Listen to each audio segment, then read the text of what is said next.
Salve, salve, estudantes do meu Brasil. Salve, salve, queridos piauienses, teresinenses. É uma alegria encerrarmos os trabalhos da tarde aqui nesse estúdio, hein? Nós estamos na segunda série do ensino médio. Gabriel André já deu um salve pra gente. Aí hoje foi rápido, graças a Deus. Estamos juntos, cara. Quem é que está online com a gente também aí, através dos nossos kits IPTVs, Educ, espalhados aí pelo Piauí, via satélite. Baixa Grande do Ribeiro, Tanque do Piauí. Professora Zilma está conosco também, acredito, nos acompanhando lá da sua salinha, organizando aí o nosso chat também. E a galera do chat vai participando, vai dando um alô pra gente. Já fez o Forms? Gabriel ali tá dizendo que já fez o Forms. Muito bem. Tirou quanto, cara? Diz aí pra mim. Vou dizer no ar pra todo o Brasil. Daqui a pouco estamos lá. Viu, cara? Mas eu acho que tu vai ficar por aí, esperando alguma aula de matemática, né? O teu negócio é matemática.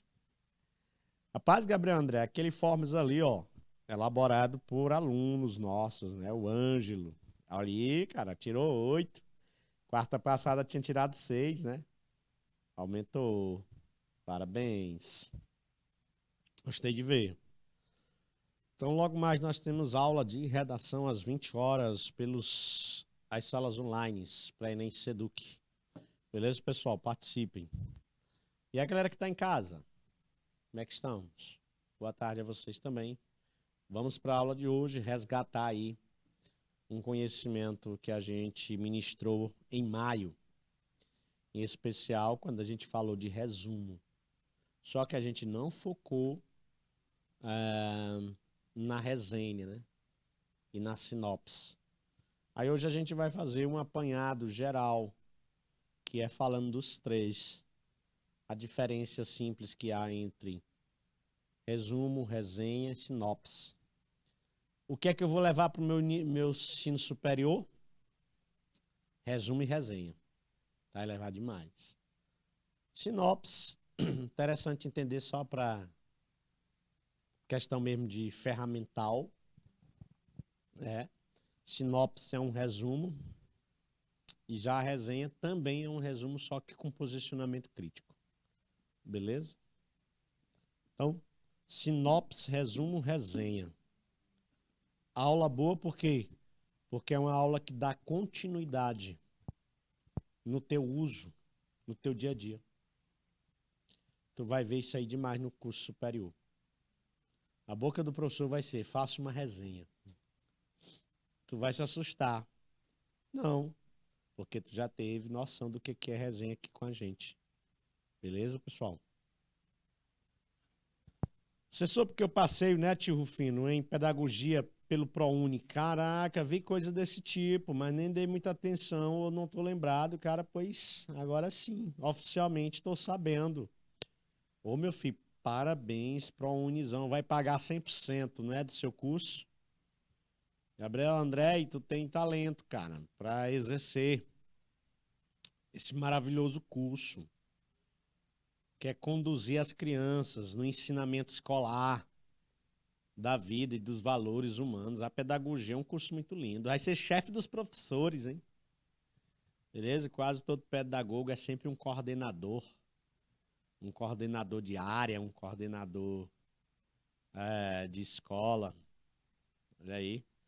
Pois bota pra frente, cara. Bolsa integral, não é todo dia que a gente ganha uma bolsa integral, não, viu? Bota pra frente. Vamos nessa.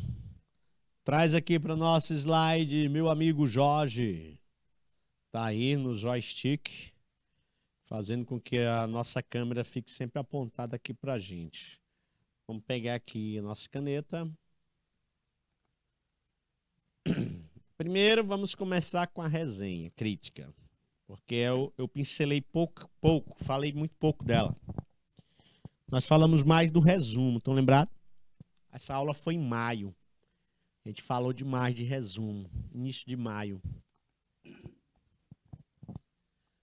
As resenhas críticas têm por finalidade persuadir o leitor. Como assim, professor? Claro, se vai ter posicionamento, se tu vai, além de resumir, tu vai posicionar-se. Se tu vai se posicionar, então tu não vai se posicionar à toa, tu vai se posicionar para persuadir. Então aqui vai haver o posicionamento. Já parte daí, viu, galera? Posicionamento é a principal diferença da resenha para o resumo. Sobre o ponto de vista do autor, a respeito do que foi exposto em livros. Ah, professor. Então, por isso que na faculdade vão me pedir muita resenha, porque eu vou o quê? Vou ler muitos livros. Cara, tu sabia o que é que faz um curso superior bem feito?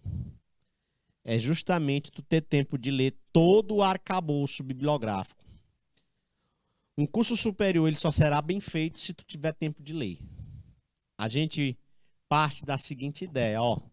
Quando a gente está no ensino fundamental, quem mais faz é o professor. O aluno faz pouco. Pouco produz o aluno. No ensino médio, tanto o professor como o aluno. Em termos de produção acadêmica, gente. De leitura, de consumo de leitura. Agora, no nível superior, aí toda a história muda. O professor pouquíssima coisa faz. Quem mais faz é o aluno. O quê? Ler. Se ele não leu o arcabouço bibliográfico do curso dele, ele está fadado ao fracasso. Né? Então, quanto mais tempo você disponibilizar lendo o acervo bibliográfico que concerne a sua área, melhor profissional você será. E qual é a ferramenta que o professor vai usar para te obrigar a ler? Ele vai pedir isso aqui. E claro, o professor da disciplina, ele vai pedir resenhas de artigos e livros.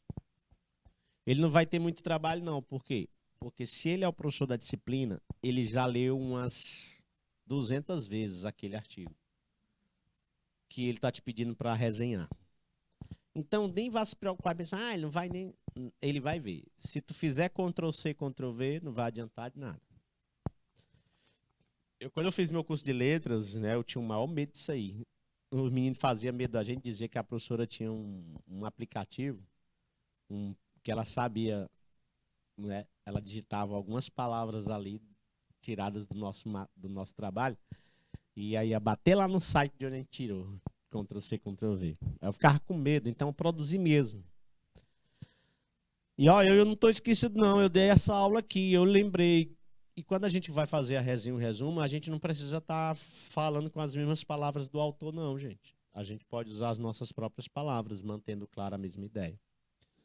Então, no nível acadêmico, é livros e artigos. No nível da vida, filmes, teatros, peças de teatros. Vocês vão também resenhar. Quando o texto, além de explicar, também persuade o interlocutor e modifica seu comportamento, temos um texto dissertativo argumentativo, claro. As resenhas é um bom exemplo desse processo argumentativo. Porque tá lá a palavrinha, botei. Posicionamento. Nas resenhas, você vai ter que ter posicionamento. Então, em resumo, resenha crítica é um texto que avalia uma manifestação artística, intelectual, ou que avalia, ó, o verbo avaliar. Se avalia é porque tem o quê? Juízo de valor. Juízo de valor. Tu vai dizer se a obra é útil ou não é útil. O que precisaria para a obra ter sido mais eficaz. O que o autor deixou de colocar para contemplar de forma mais eficaz o tema. Olha, é muita audácia, né? Mas é isso que faz da gente mais um intelectual. Porque a gente está avaliando uma manifestação. A gente está avaliando um trabalho intelectual de outra pessoa. Por isso a grande responsabilidade. É muita responsabilidade. Seu objetivo é orientar o leitor. Ah, professor, deixa eu entender. Então eu vou fazer uma resenha para que outra pessoa leia a minha resenha, não é? É. E se alguém vai ler tua resenha, ele já está fazendo duas coisas ao mesmo tempo. Ele está tendo contato com o resumo da obra e ele ainda está tendo uma segunda referência sobre aquela obra de alguém que é você que resenhou. Ele já tem a dele, talvez ele já tenha a do colega, a do professor e tem mais a sua. Então é mais uma referência, tu vai orientar o leitor sobre aquilo. Que consome ou utiliza um bem cultural, alertando para as qualidades e os defeitos, viu? Sempre assim, por isso o juízo de valor. Tu vai apontar para as qualidades e os defeitos da obra, do artigo, do livro. Conta com os saberes especializados do resenhista e com a argumentação para convencer o leitor a conhecer ou não esse bem cultural, que pode ser um livro, um filme, uma exposição, um CD, entre outros. Aí onde vai entrar também um ferramental do domínio formal da língua, viu? Formalidade.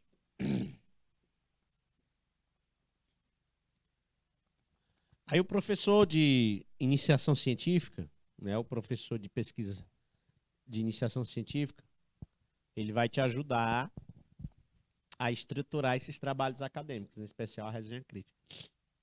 Vai te ensinar como fazer referências bibliográficas. Tudo isso aí vai ser abordado na disciplina de iniciação científica.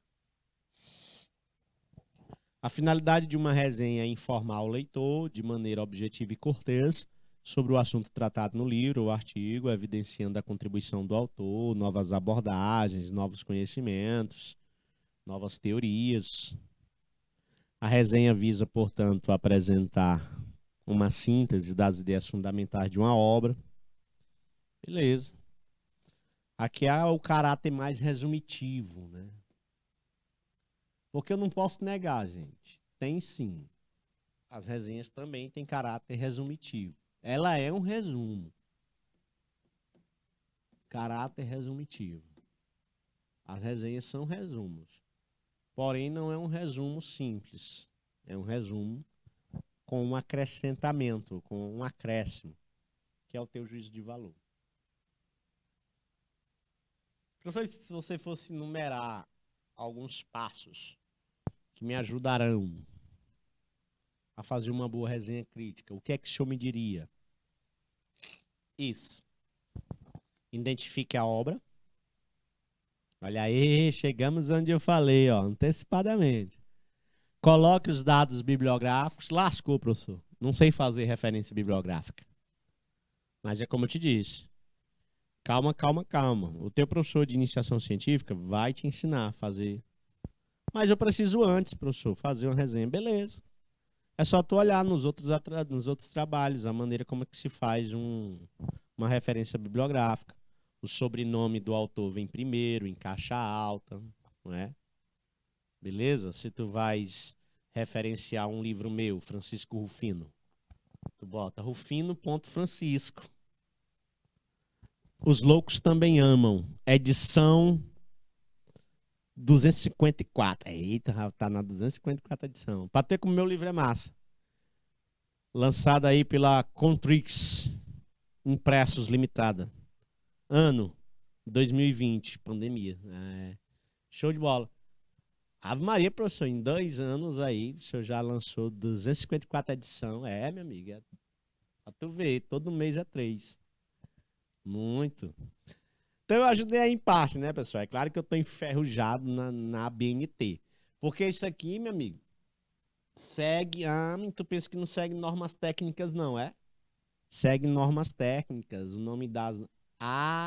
ABNT. Associação Brasileira de Normas Técnicas. Olha, a Jô sinalizou aí o que significa a sigla. Apresente a obra. Situe o leitor descrevendo em poucas linhas todo o conteúdo do texto a ser resenhado. Vocês já viram aquelas fichazinhas, pessoal? Eu lembro que quando eu fiz meu curso de letras, eu fazia resenha nas fichazinhas, nas fichas catalográficas. Ficha catalográfica é outra coisa, tá misturando. Fichazinha de resumo. A gente compra, rapaz, nas papelarias. Tem todo tamanho. Se tu quiser maior, tem. Aí, ó. O que é que vem primeiro, professor? A primeira coisa numa resenha vem a obra. Se tu estiver resenhando um livro, vem primeiro ali a bibliografia do livro. Aí depois tu vai apresentar a obra, aqui com tuas palavras mesmo. Bem ali nas 5 primeiras linhas, tu descreve em poucas linhas o conteúdo do texto. Esse livro trata da maneira como os professores atuarão em sala de aula, no ensino da língua portuguesa. Ó. Então tu faz. Então, professor, ali vai ser exatamente um resumo, não é? Vai ser uma espécie de resumo, aquilo ali. Descreva a estrutura, fale sobre a divisão dos capítulos. Mais, fica assim mais a cargo da metodologia que o autor original do texto fez. Essa obra foi dividida em 12 capítulos, com subdivisões, né, em 3 níveis de subtítulos, muito claros e objetivos ao longo de todo o texto. O livro contém 52 páginas, tal e tal e tal. Vou descrever a estrutura. Agora vamos para o corpo, não é? Que é o corpo propriamente dito, que é o conteúdo da resenha. Agora sim, é a resenha propriamente dita, Jô. Utilize de 3 a 5 parágrafos para resumir claramente o texto resenhado. Professor, o senhor disse bem ali que ali era uma espécie de resumo. Porque ali é em poucas palavras, o conteúdo. Eu usei a palavra resumo só por força da expressão. Mas, na verdade, a obra em si, tá aqui, eu circulei, ó. Aqui sim vai ser as duas coisas juntas. O resumo em si do livro e, junto do resumo do livro, o teu posicionamento. O teu posicionamento. Beleza? É tudo imbricado. Deixa eu ver o que é que o Gabriel André está dizendo ali, para a aula ficar mais interativa. Gostou aí, Gabriel André? Aqui não precisa mais nem fazer faculdade, meu amigo. Você, com essa indicação de resenha aqui, você vai direto. Tu não vai fazer pedagogia pelo ProUni? Todos se achando aí? Bolsa integral, meu amigo. Até aqui não é difícil, né? A criação desse tipo de resenha. É só seguir um padrão. Sim. E o padrão é meu slide. Tá bom? Leve isso aí pro teu curso superior. Tu chega lá já arrasando. Quando os teus colegas estiverem lá na aula. Poxa, cara, eu nunca nem ouvi falar disso aí, rapaz, em resenha. Como é que esse professor é doido? Já chega no primeiro dia de aula mandando a gente resenhar esse artigo. Se eu não sei nem o que é isso. É coisa de comer? Aí tu, rapaz, tu não conheceu o Piauí. Tu não conheceu o canal Educação para Enem Seduc, por isso que tu não sabe. Vem aqui no YouTube. Ó, em 2021, 22, o professor Rufino deu uma aula de resenha. Bora assistir, tá aqui gravado. Aí tu vai lá e assiste de novo. Vamos pro 5º passo. Eu não te disse que minha aula de hoje eu ia focar mais na resenha, porque eu deixei a desejar no mês de maio, falei mais de resumo. Por isso, eu tô focando mais na resenha, né não, Jô? Segura aí. Na tradução. O 5º passo, Ju, é análise de forma crítica. Nessa parte, você vai dar a sua opinião, o seu posicionamento. Argumente.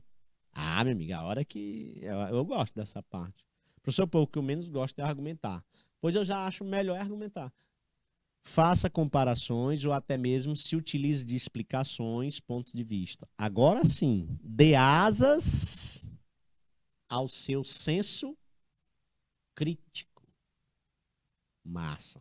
Essa parte que separa Juninho faixa branca de Juninho faixa preta. Atirador de elite de sniper. Homem do buchão de homem. Como é que sinaliza aí um sniper, Ju? Sniper. Um atirador de elite, em que ele acerta o tiro. Não é? Aportuguesei aí o nome, um sniper. Para ele não errar o tiro, ele só aperta o gatilho no interstício da batida do coração. Para nem a batida do coração não atrapalhar a trajetória da bala. Não é não, Jorge? Ele não atira no momento em que ele pisca. Porque se ele atirar no momento que ele pisca o olho, até o vento da pestana pode desviar essa bala. Esse é o sniper.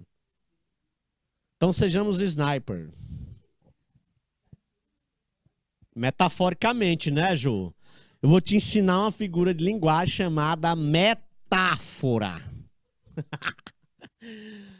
Aqui tudo o professor Fino. Mas eu entendi a participação dessa minha internauta, que ao mesmo tempo é virtual e presencial, que é a Jo, que fica aqui a Joyce, fica aqui nos estúdios com a gente. Muito bem, ela fez uma reflexão. Dá tiro, professor? Não, Joyce, eu não estou levando no sentido literal, mas metafórico. Recomende a obra. Ah, meu amigo, agora sim. Tu vai recomendar a obra ou não vai? Depende, professor. Se eu achar que a obra deixou a desejar, eu não recomendo. E recomendo com ressalvas. Ah, não tem aquele trabalho que mata a gente de ódio, aprovado, mas com ressalvas? É, que é para não sair humilhado na banca, lá no teu TCC. A banca te passa, mas te pede para tu melhorar N coisas. Rapaz, quem passa com aquela nota ali é pai, ó. Eu não passei, não, com ressalvas, não. Eu passei com 9,2. Tá bom demais. Então, Gabriel, tu daqui a 4 anos, tu vai fazer o TCC. Então, que não venha na ata de defesa do teu TCC, que não venha essa história de aprovado com ressalvas, porque, meu amigo, é ruim demais. Recomende a obra. Você já leu, já resumiu e já deu sua opinião. Agora é hora de quê? De analisar para quem o texto realmente é útil. Utilize elementos sociais ou pedagógicos. Baseie-se na idade, na escolaridade, na renda. Se é um texto muito elevado, né, pessoal, de nível muito elevado, você não vai recomendar aos seus alunos adolescentes, não é, Gabriel? Se é um texto bastante elevado e direcionado para quem é do curso de pedagogia, então você vai direcionar aos seus colegas, não é mesmo? Agora, se já é um livro tipo Sítio do Pica-Pau Amarelo, não é? Tipo Mimi e a Cachorrinha, né? Mimi, a Cachorrinha, que é o livro que vai ser lançado agora há pouco, hoje, às 19 horas, na Livraria Anchieta. Mais um livro do meu chefe, Wellington Soares, né? Em conjunto com sua netinha. Tá lá, pois se você for resenhar o livro Mimi, a Cachorrinha, você já vai direcionar esse livro às crianças. Olha aí, ótimo. Tá aí, Gabriel André, um livro próprio para quem vai ser pedagogo. Livros infantis, tu vai se deparar demais. E, claro, aí, ó, mais uma participação da minha aluna presencial virtual. Ela é assíncrona. Ela é síncrona e assíncrona. Ela tá no presencial e no virtual. Hoje ela ainda não disse nada aí no chat, ela já tá ali no zap. Ela disse que tu vai se deparar muito, sabe com quem? Paulo Freire, meu amigo. O pai da pedagogia. Realmente. E quando eu fiz concurso para professor, cara, as teorias, não é? Pedagógicas, todas elas a gente se depara, inclusive a de Paulo Freire. Mas tem outros, né? Identifique o autor, cuidado que você fala quem é o autor da obra que foi resenhada e não o autor da resenha, que o autor da resenha, no caso, é você. Aqui você se reporta ao autor da obra resenhada. Fale brevemente da vida e de algumas outras obras do escritor ou pesquisador. Isso aí você faz lá no final, ó. Já no final. Ótimo. Professor, é elegante fazer isso. Por quê? É o momento em que você está dando, gente, os créditos, não é? A alguém que merece realmente respeito pelo esforço dele, cara. Porque não é sobre-humano. Lançar um livro não é assim, não, da noite pro dia, né? Até esse livrozinho aí que o professor Wellington, embora seja infantil, que ele está lançando hoje, ele disse que ele passou a Semana Santa todinha decantando as ideias, né? fazendo um decantamento dessas ideias para que elas possam depois germinar num terreno fértil, não é? Que é a imaginação. Olha só, isso é interessante. Eu acho que deve ser um prazer sobre-humano de um escritor. É uma satisfação sobre-humana. Eu disse isso para ele domingo, né? Ó, professor, o senhor deve estar extremamente satisfeito, porque o senhor é um escritor e agora lançou um livro numa pegada mais infantil. A satisfação é dupla. Primeira de escritor e a segunda porque você está dando um presente a uma netinha, né? E ele concordou. Fale brevemente da vida, já falei, né? E por último, assine e identifique-se. Agora sim. Identificar quem? Você que está resenhando. No último parágrafo, você escreve seu nome e fala algo como: acadêmico do curso de Pedagogia da Universidade Federal do Estado do Pará, na capital Belém. Olha aí, Gabriel André. Acadêmico do curso de Pedagogia 2022.2. Não é verdade? Que é o ano em que tu entrou. Não é o ano que encerra, é que a gente bota?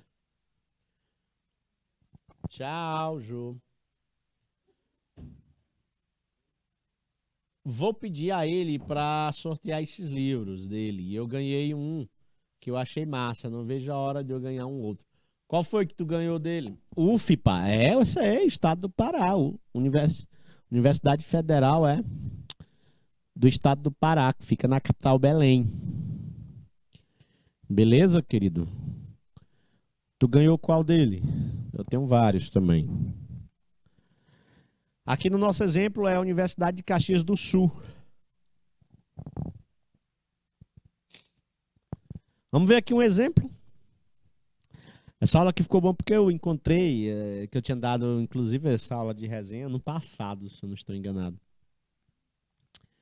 E aí, como eu sei que eu gosto de ajudar os alunos lendo obras que são úteis, eu encontrei na internet um exemplo de uma resenha do livro O Cortiço, de Aloysio de Azevedo. Olha aí, Joyce, só como já obedece o primeiro passo. O primeiro passo era o quê?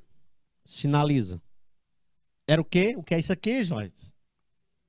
Referência bibliográfica. Show.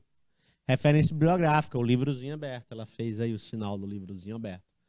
Então, como eu vou referendar-me à obra O Cortiço, olha aí, ó.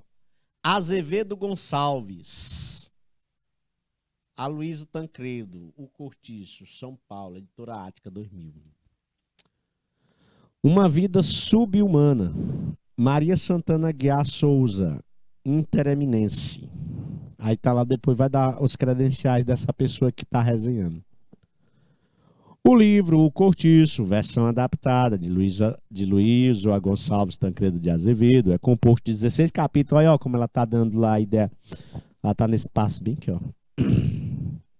Apresentando a obra, dizendo a estrutura, número de páginas. Tá aí. O livro Cortiço, que é uma versão adaptada, é composto de 16 capítulos, distribuídos em 53 páginas. Aí ela vai, com poucas palavras, dizer logo, ó, que relata a vida de pessoas pobres em uma habitação coletiva na cidade do Rio de Janeiro. Show de bola, é isso mesmo. Eu li o livro já. Ah, o dia em que eu quase namorei a Xuxa. É a principal crônica dele. Uma das principais do livro de crônica. O romance tornou-se peça-chave para melhor explicar o Brasil do século XIX. Ah, professor, sabendo dessa informação já dá para citar no repertório sociocultural, né? Que o livro Cortiço representa o Brasil do século XIX. Perfeito, cara. Como obra literária, não pode ser entendida segundo um documento histórico, mas uma representação crítica e coerente das relações sociais corrompidas no país. Eita. Cara, eu amei isso aqui. A obra de cunho naturalista, aí a gente já começa a conhecer o quê? Uma escola literária em que ele está inserido. É constituída de espaços em que convive desvalidos de várias etnias. Professor, o que são desvalidos? Pessoas pobres, cara. Pessoas sem os serviços básicos de saúde, moradia. Esses espaços se tornam personagens do romance, os quais se confundem com as próprias personagens que ali residem. É porque é o seguinte, realmente a Luísa de Azevedo faz um processo de zoomorfização. Ele torna os seres humanos animais e dá vida ao cortiço. O cortiço tem vida. Aí já é um apanhado teórico mesmo, da crítica teórica literária. O narrador compara o cortiço a uma floresta, viu? Estrutura biológica, um organismo vivo que cresce e se desenvolve, aumentando as forças daninhas e determinando o caráter moral de quem habita no seu interior. A obra é narrada em terceira pessoa, com narrador que tem conhecimento de tudo, portanto é um narrador onisciente, mas o resenhista aqui quis chamar de narrador intruso, mas está tudo bem, eu entendi. Parece entrar no pensamento das personagens, faz julgamentos e tenta comprová-los como se fosse um contista. O tempo é trabalhado de forma linear, com princípio, meio e fim, sem precisão de datas, embora seja importante ressaltar o desenvolvimento do cortiço, com o enriquecimento de João Romão. O resenhista tinha que citar, João Romão é tudo nessa obra, né? Os espaços explorados na obra são, em primeiro plano, o próprio cortiço, onde há amontoados de casebres mal arranjados, com habitantes pobres de diversas raças e classes sociais, como funcionários públicos simples, operários, comerciantes e lavadeiras. O segundo espaço é o sobrado, aristocrático. Está vendo aí a divisão de classes? Representado pela burguesia ascendente do século XIX. São espaços fictícios, mas que representam com grande fidelidade o homem desse período. As personagens são psicologicamente superficiais. Ó, essa expressão é show. Porque elas não têm maturidade. Isto é, são personagens tipo. Modalizadas, moldadas pela situação. Não é? Elas não têm o protagonismo. Isso. Dentre elas, destacam-se João Romão, dono da padaria do cortiço, cara capitalista, explorador. Bertoleza, quitandeira, escrava cafusa, que mora com João Romão. Miranda, comerciante português. Jerônimo, trabalhador da pedreira, de João Romão. Rita Baiana, mulata sensual e provocante, que realiza os pagodes no cortiço. Piedade, portuguesa, casada com Jerônimo. Capoeira Firmino, mulato que se envolve com Rita Baiana. E as lavadeiras, caixeiros, trabalhadores da pedreira e o policial Alexandre. Tem que ter, né? Tem que representar nos morros do Rio de Janeiro a milícia, né? A polícia. A polícia sempre esteve nos morros, porém enfraquecida pelo próprio Estado e enfraquecida pelo próprio comando de traficantes, né? Aqui já é uma leitura atualizada, viu, pessoal, que eu faço da figura. Por que a Luísa bota, né, a figura do policial nessa época? Para arrastar até hoje, essa é a ideia. Diante dessa realidade, pode-se dizer que o Cortiço não é somente um romance naturalista, mas uma alegoria do Brasil, em especial daqueles lugares em que as favelas são um ambiente paralelo, um poder paralelo, né? Comandadas pelo tráfico, né? Por causa da descrição realista e minuciosa dos diferentes tipos humanos e de suas relações com o meio em que vivem.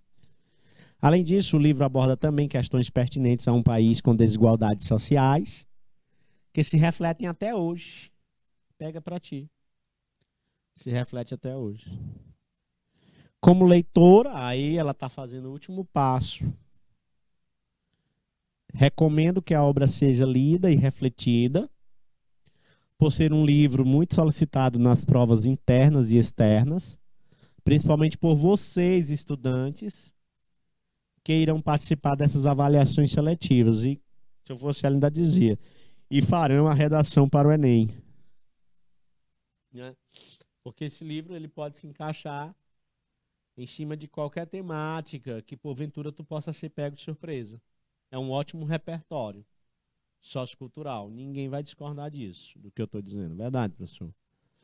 Resenha crítica a ser apresentada ao estudante da primeira série do ensino médio. Como é uma redação escolar, ela identificou-se assim. Professor, o nome dela devia vir aqui? Tá bom, tá? Ela botou lá em cima, mas não tem problema não. Devia vir aqui depois, segundo o nosso figurino aí.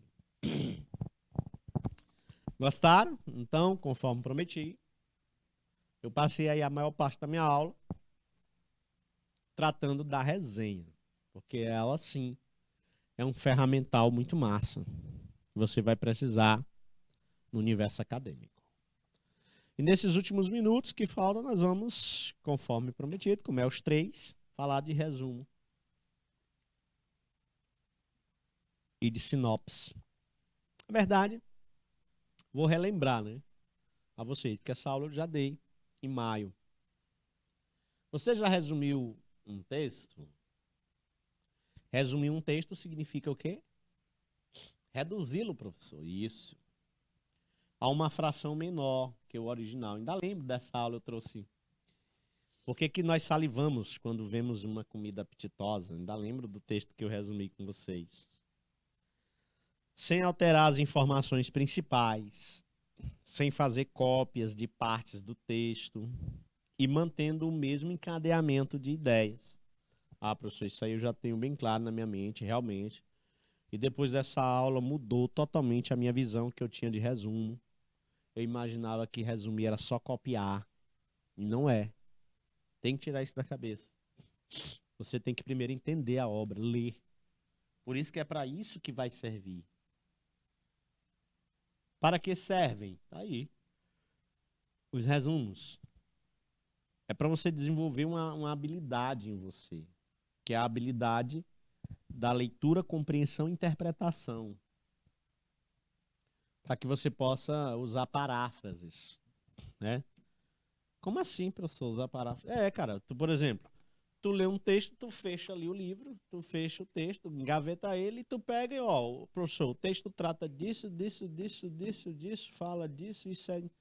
Então tu vai ter como manter-me dentro do universo de entendimento do que tu leu, sem eu ter lido, porque tu vai usar essa de paráfrase, que é você redizer. Redizer. Paráfrase é isso. Sem mudar o sentido. Ah, entendi, professor. Então eu não vou ter condições de dizer aquilo que eu li com as palavras que estão lá. Isso. Não vai, porque tu já tem fechado até o livro. E isso é até melhor mesmo. Mas tu vai me dizer tudo que tu leu com as tuas próprias palavras. Então tu vai estar fazendo paráfrase. O que eu escrevi aqui? Sem mudar. Exatamente. Tu vai escrever sem mudar o sentido. A paráfrase nada mais é do que a substituição das palavras, viu? Procurando manter o sentido do texto parafraseado. Show, já adiantei, tá aqui. Ou seja, é dizer com suas próprias palavras o que o texto a ser resumido diz. Então, o resumo é uma síntese organizada, todavia resumimos não apenas para diminuir o texto, mas para que nesse processo deixemos claras as ideias principais ou globais desse texto. Ah, e onde entra meu papel? Para tu chegar a esse nível de saber decidir num parágrafo o que são as ideias principais, aí sim, aí entra a tua capacidade o quê? Leitora. Entra a tua capacidade o quê? Interpretativa. Interpretativa.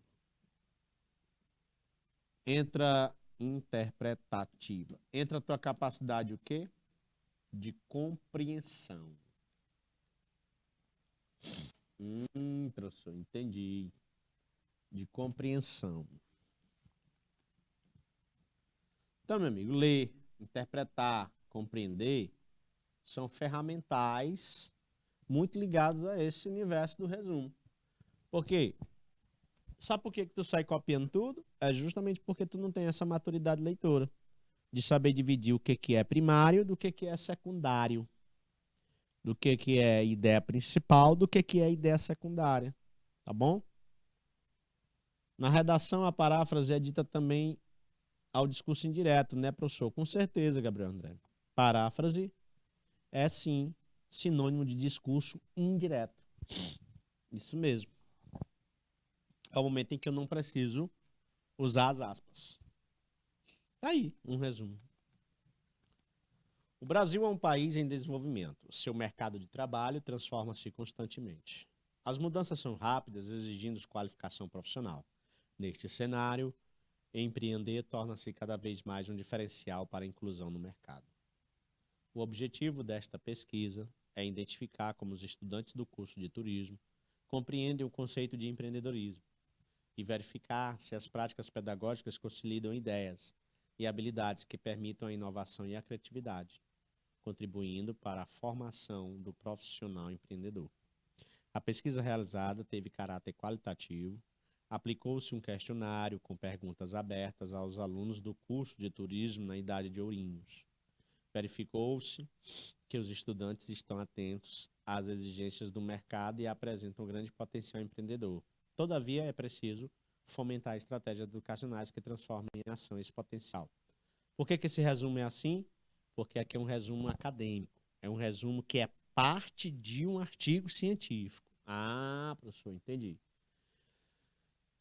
Mas não deixa de ser um resumo. Não precisa eu ter lido o artigo todo. Então, é um resumo de artigo científico. De artigo acadêmico, vamos botar assim.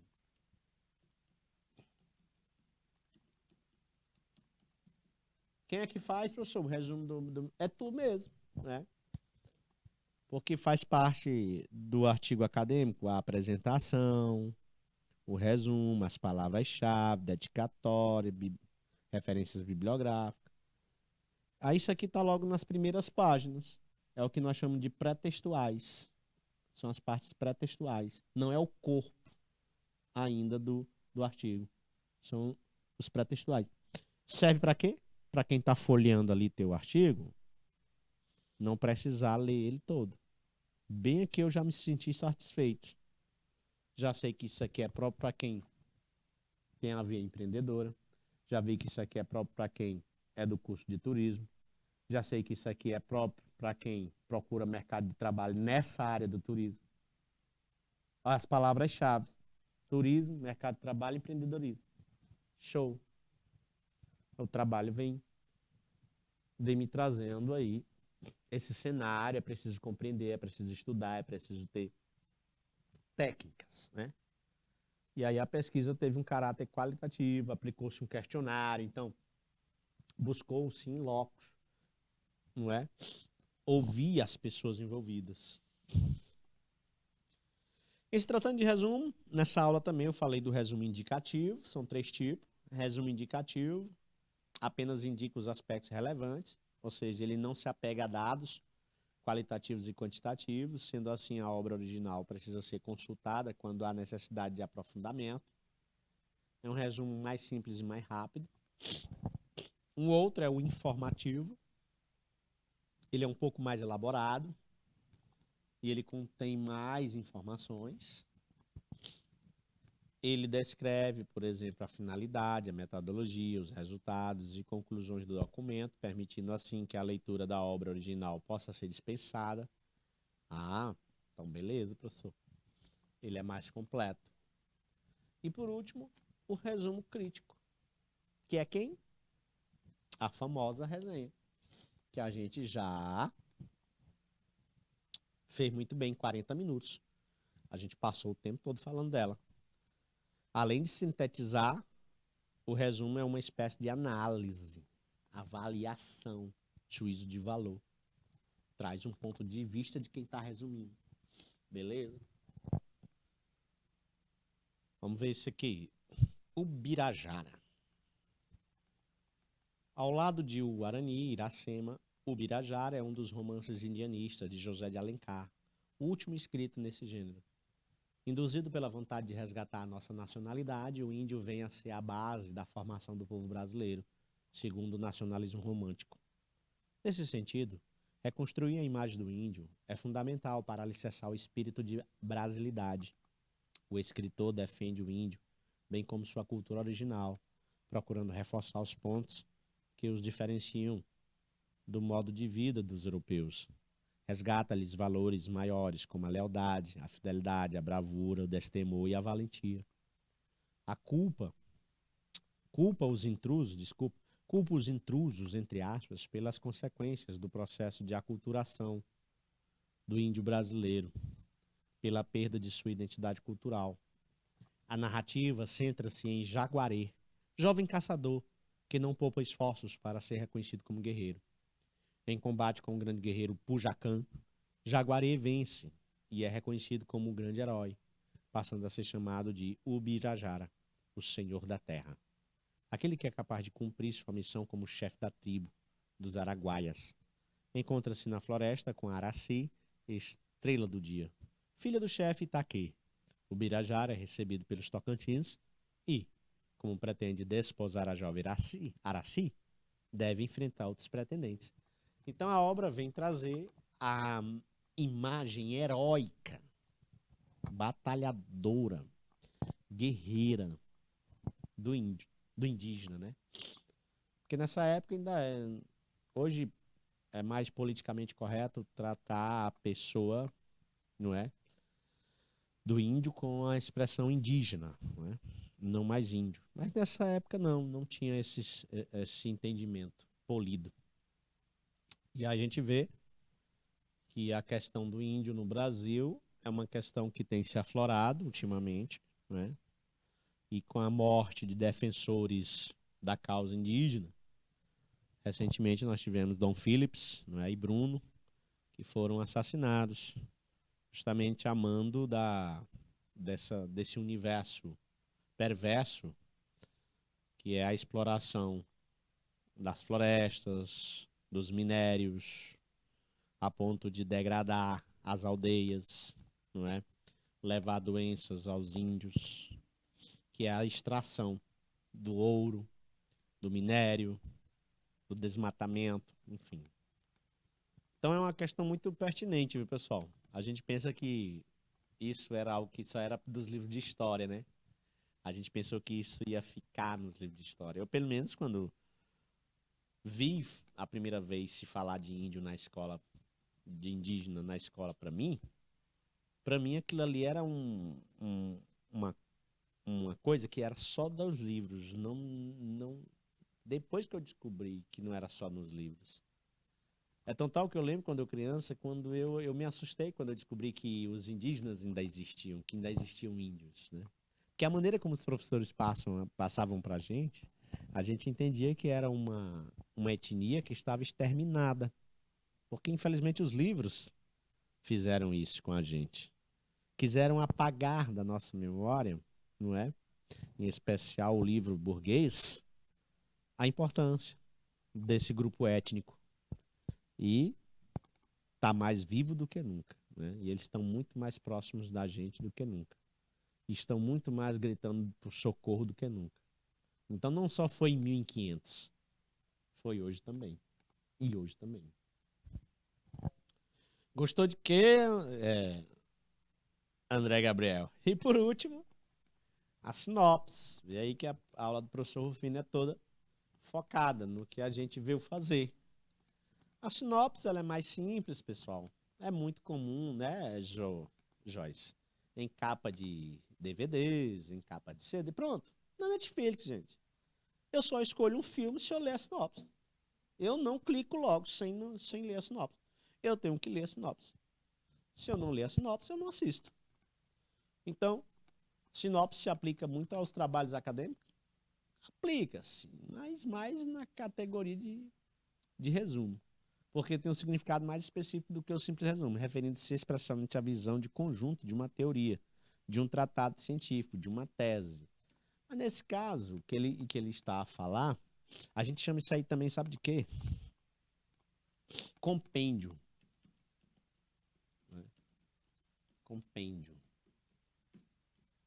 Mas a sinopse que eu falo, a mais simples, não tem esse caráter acadêmico, não. Hoje é porque minha aula está toda voltada para o caráter acadêmico, né? Desde a resenha, o resumo e também, claro, passando pela sinopse. Por outro lado, aí, viu? Agora ela vai mostrar o outro lado. Também se aplica aos meios comerciais, designando um pequeno texto que dá uma ideia do conteúdo de uma obra, servindo para promovê-la ou divulgá-la. Show de bola. Pois é só isso mesmo. É porque vocês não pegaram, vocês são muito novinhos.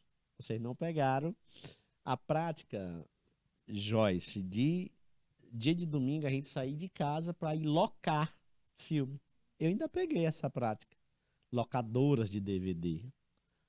Hoje não tem mais, gente, locadoras de DVD, daquele disco DVD. Não tem. As locadoras depois transformaram-se em cafés, né? Em cybercafés, para não perder emprego e se manter no mercado, transformaram depois em lan houses. Lan houses, gente. É raro se ver lan houses. Por quê? Porque se democratizou o acesso à internet. Se democratizou o acesso online com isso aqui. Para que eu vou em lan houses? Não, gente, eu não concebo a Joyce me dizer que, não, filho, eu tô bem que no lan house, vim fazer um trabalho. Não tem mais isso. Beleza? Mas é isso. A tecnologia vai formando outros nichos de trabalho. Aí eu tava falando justamente disso. Quando a gente ia lá na locadora, a gente pegava e lia a contracapa do DVD, não é? Dizem que foram os primeiros povos nativos a habitarem o Brasil. Sim, os indígenas. Jurassic Park, um filme muito antigo até, tem para mais de 20 anos, mas ele está na sua nova roupagem, né? Inclusive, está nos cinemas, né? Uma nova versão, assim como teve também a nova versão da década de 80, o nosso amigo Maverick agora, né? O Top Gun, assisti. Um filme que marcou aí a década de 90 e hoje veio com essa nova roupagem. E assim o cinema vai se reconstruindo, pegando aqueles clássicos da década de 80, 90 e trazendo uma nova roupagem. Mas Jurassic Park é muito antigo também. Um parque construído por um milionário, Richard Attenborough, tem como habitantes dinossauros diversos, extintos há 65 milhões de anos. Fantástico, inclusive, domingo trouxe, né? A questão, mais uma vez, da fossilização, não é, encontrados de dinossauros enormes, né? Que foi para botar lá a silhueta desse dinossauro, o maior do mundo, é preciso construir um prédio só para caber, a, como é que chama? Maquete não, né? Para caber os fósseis montados dele, né? Vou montar todo e as partes que não é possível, que já se deterioraram, eles fazem de resina, né? Fazem de outro material. Aí foi preciso mudar o lugar. Um prédio tem que ser enorme. Meu amigo. Isto é possível por ter sido encontrado um inseto fossilizado que tinha sugado o sangue deste dinossauro, de onde pôde isolar o DNA. Isso aí tudo a gente viu no primeiro Jurassic Park, o código químico da vida, que é o DNA. E a partir desse ponto, recriados em laboratórios. Mas o que parecia ser um sonho se torna um pesadelo. É um filme de terror nesse caso agora.